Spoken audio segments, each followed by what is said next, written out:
এমন একটা জিনিস যা প্রায় প্রত্যেক মানুষের জীবনে কোনো না কোনো সময় ব্যবহার হয়েছে। স্কুলে, অফিসে, আঁকাআঁকিতে কিংবা সাধারণ লেখালেখিতে সব জায়গাতেই এর ব্যবহার রয়েছে। সেই সাধারণ জিনিসটার নাম হলো পেন্সিল।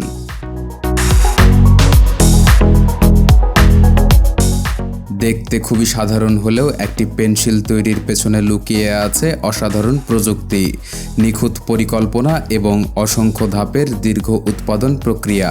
প্রতি বছর শুধু আমেরিকাতেই প্রায় 200 কোটি পেন্সিল বিক্রি হয়, আর সারা পৃথিবীতে এই সংখ্যা পৌঁছে যায় 1400 কোটিরও বেশি। কিন্তু প্রশ্ন হলো, এত বিপুল সংখ্যক পেন্সিল কিভাবে তৈরি হয়? চলুন শুরু থেকে শেষ পর্যন্ত পুরো যাত্রাটা দেখে নেওয়া যাক। একটি পেন্সিল তৈরির কাজ শুরু হয় কাঁচামাল সংগ্রহের মাধ্যমে। একটি সাধারণ পেন্সিলের প্রধান 3টি উপাদান হলো গ্রাফাইট, মাটি এবং কাঠ। প্রথমে আসি গ্রাফাইট। এটি কার্বনের একটি প্রাকৃতিক রূপ, যা পৃথিবীর বিভিন্ন খনি থেকে উত্তোলন করা হয়। সবচেয়ে উন্নত মানের গ্রাফাইট পাওয়া যায় শ্রীলঙ্কা এবং মাদাগাস্কারে। এই গ্রাফাইটই পরে পেন্সিলের ভেতরের কালো অংশ বা যেটাকে আমরা লিড বলি সেটি তৈরিতে ব্যবহার করা হয়। এরপর সংগ্রহ করা হয় বিশেষ ধরনের মাটি বা ক্লে। এই মাটি শুধু ফিলার হিসেবে নয়, বরং পেন্সিলের গুণগত মান নির্ধারণেও গুরুত্বপূর্ণ ভূমিকা রাখে। গ্রাফাইটের সঙ্গে কতটা মাটি মেশানো হবে তার উপর নির্ভর করে পেন্সিল কতটা শক্ত হবে এবং লেখার সময় কতটা গাঢ় দাগ ফেলবে। বেশি গ্রাফাইট থাকলে লেখা হবে নরম ও গাঢ়, আর বেশি মাটি থাকলে পেন্সিল হবে শক্ত এবং হালকা রঙের। তৃতীয় উপাদান হলো কাঠ। অধিকাংশ ভালো মানের পেন্সিল তৈরিতে ব্যবহার করা হয় সিডার কাঠ, বিশেষ করে ক্যালিফোর্নিয়ার সিডার। এই কাঠের একটি সুন্দর প্রাকৃতিক গন্ধ রয়েছে। এছাড়া এটি সহজে বাঁকায় না, আকার পরিবর্তন করে না এবং কাটতেও সুবিধা হয়। তাই বছরের পর বছর ধরে এই কাঠই পেন্সিল তৈরির জন্য সবচেয়ে জনপ্রিয় হয়ে উঠেছে। অনেক কোম্পানি পরিবেশের কথা মাথায় রেখে টেকসই বন ব্যবস্থাপনার মাধ্যমে এই কাঠ সংগ্রহ করে। সব কাঁচামাল কারখানায় পৌঁছানোর পর শুরু হয় পেন্সিলের লিড তৈরির কাজ।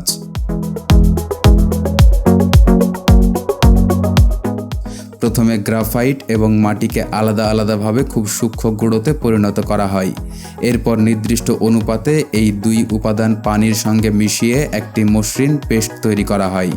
এই মিশ্রণটি কয়েকবার ভালোভাবে পরিশোধন করা হয়, যাতে পুরো পেস্টের প্রতিটি অংশ একই রকম হয়। এরপর সেই পেস্ট একটি বিশেষ এক্সট্রুশন মেশিনের ভেতর দিয়ে চাপ দিয়ে বের করা হয়। মেশিন থেকে বের হয় লম্বা চিকন দণ্ডের মতো গ্রাফাইটের রড। পরে এগুলো নির্দিষ্ট মাপে কেটে রাখা হয়। মজার বিষয় হলো, এই পদ্ধতির ইতিহাস প্রায় 250 বছরের পুরনো। অষ্টাদশ শতাব্দীর শেষ দিকে বিশুদ্ধ গ্রাফাইটের তীব্র সংকট দেখা দেয়। তখন ফরাসি রসায়নবিদ নিকোলাস জ্যাক কন্তে এমন একটি উপায় আবিষ্কার করেন, যেখানে গুঁড়ো গ্রাফাইট, মাটি এবং পানি মিশিয়ে ছাঁচে ঢেলে উচ্চ তাপে পোড়ানো হতো। অবাক করার মতো বিষয় হলো, সেই পদ্ধতিতে তৈরি লিডও বিশুদ্ধ গ্রাফাইটের মতোই সুন্দরভাবে লিখতে পারত। আজও বিশ্বের প্রায় সব পেন্সিল কারখানায় এই একই মূল প্রযুক্তি ব্যবহার করা হয়। লিড তৈরি হয়ে গেলে শুরু হয় সেটিকে কাঠের ভেতরে বসানোর কাজ। কারখানায় সিডার কাঠ সাধারণত আগেই শুকিয়ে রং করে এবং বিশেষ ধরনের মোম দিয়ে প্রক্রিয়াজাত অবস্থায় পৌঁছায়। এতে ভবিষ্যতে কাঠ বেঁকে যাওয়ার সম্ভাবনা কমে যায়। এরপর বড় বড় কাঠের টুকরোকে সরু পাতের মতো কেটে নেওয়া হয়, যেগুলোকে বলা হয় স্ল্যাট। এই স্ল্যাটগুলো একটি ফিডার মেশিন থেকে একে একে কনভেয়ার বেল্টে ওঠে।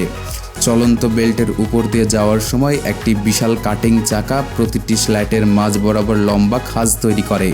এই খাঁজেই পরে গ্রাফাইটের লিড বসানো হবে। এরপর স্ল্যাটগুলোর অর্ধেকের খাঁজে আঠা লাগানো হয়। তারপর আগে তৈরি করা গ্রাফাইটের রডগুলো সেই খাঁজে সুন্দরভাবে বসিয়ে দেওয়া হয়। অন্য অর্ধেক স্ল্যাটে কোনো আঠা বা লিড থাকে না। একটি আলাদা মেশিন সেগুলোকে উল্টে এমনভাবে সাজিয়ে দেয় যাতে খাঁজ নিচের দিকে থাকে। এরপর দুই দিকের কনভেয়ার বেল্ট একত্রিত হয়। একটি খালি স্ল্যাট এসে আঠা ও লিড লাগানো স্ল্যাটের উপর বসে যায়। ফলে দুটি কাঠের পাতের মাঝখানে লিড আটকে একটি কাঠের স্যান্ডউইচের মতো গঠন তৈরি করে।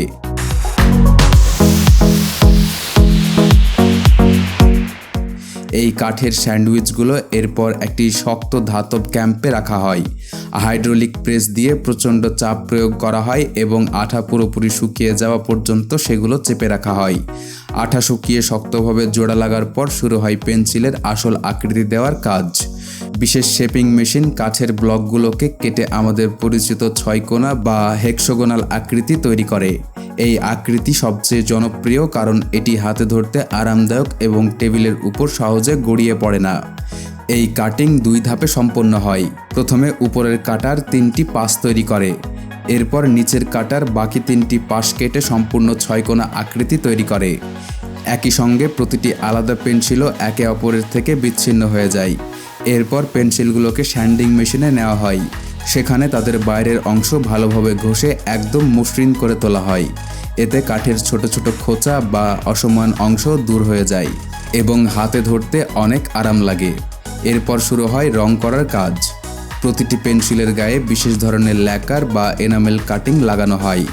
এই আবরণ শুধু পেন্সিলকে সুন্দর দেখায় না, বরং কাঠকে আর্দ্রতা, ময়লা এবং ক্ষয় থেকে রক্ষা করে। রং করার পর পেন্সিলগুলো শুকানো হয় এবং পরে পলিশ করে চকচকে ফিনিশ দেওয়া হয়। কিছু কোম্পানি আবার অতিরিক্ত শক্তি বাড়ানোর জন্য বিশেষ তাপ প্রক্রিয়াও ব্যবহার করে, যাতে পেন্সিল সহজে ভেঙে না যায়। এরপর আসে ইরেজার লাগানোর ধাপ। আজকের দিনে অধিকাংশ পেন্সিলের এক প্রান্তে ইরেজার থাকে। পেন্সিলে ইরেজার লাগানোর জন্য প্রথমে একটি ছোট ধাতব বা প্লাস্টিকের রিং লাগানো হয়, যেটিকে ফেরুল বলা হয়। এরপর সেই রিংয়ের ভেতরে ইরেজার বসিয়ে শক্তভাবে চেপে দেওয়া হয়। আধুনিক কারখানায় এই কাজের বেশিরভাগই স্বয়ংক্রিয়ভাবে হলেও কিছু ক্ষেত্রে এখনও মানুষের হাতেই সম্পন্ন হয়। সবশেষে প্রতিটি পেন্সিলকে খুব ভালোভাবে পরীক্ষা করা হয়। কনভেয়ার বেল্ট দিয়ে চলার সময় প্রশিক্ষিত কর্মীরা প্রতিটি পেন্সিল নজর দিয়ে দেখেন। কোনো পেন্সিলে ফাটল, বাঁকানো কাট, সঠিকভাবে না বসা লিড বা অন্য কোনো ত্রুটি থাকলে সঙ্গে সঙ্গে সেটিকে আলাদা করে ফেলে দেওয়া হয়। কিছু পেন্সিল আবার ধার করে বাস্তবে লিখে পরীক্ষা করা হয়, যাতে নিশ্চিত হওয়া যায় সব কিছু ঠিকভাবে কাজ করছে। সবচেয়ে সাধারণ সমস্যাগুলোর একটি হলো কাঠের 2 অংশ ঠিকভাবে আঠা দিয়ে জোড়া না লাগা। তবে কাটিং এবং পরীক্ষার সময় এই ধরনের ত্রুটি সাধারণত ধরা পড়ে যায়। সব পরীক্ষা সফলভাবে শেষ হলে শুরু হয় প্যাকেজিং। পাইকারি বিক্রির জন্য শত শত কিংবা হাজার হাজার পেন্সিল শক্ত কার্টনে বাক্সে ভরে পাঠানো হয়, আর সাধারণ ক্রেতাদের জন্য 10, 12 বা 20টি করে সুন্দর প্যাকেটে সাজিয়ে বাজারে পাঠানো হয়। এসব প্যাকেটের গায়ে কোম্পানির নাম, পণ্যের তথ্য এবং বারকোডও ছাপানো থাকে। অর্থাৎ দেখতে যতই সাধারণ হোক না কেন, একটি ছোট্ট পেন্সিল তৈরির পেছনে রয়েছে শত শত মানুষের শ্রম, উন্নত প্রযুক্তি এবং নিখুঁত প্রকৌশলের এক অসাধারণ গল্প। তো বন্ধুরা, কেমন লাগলো আজকের ভিডিওটা যদি ভালো লেগে থাকে তাহলে ভিডিওতে একটি লাইক আর চ্যানেলটিকে সাবস্ক্রাইব করে পাশে থাকা বেল আইকনটিতে ক্লিক করুন। দেখা হবে আবারও পরের একটি নতুন ইন্টারেস্টিং ভিডিওতে। ধন্যবাদ।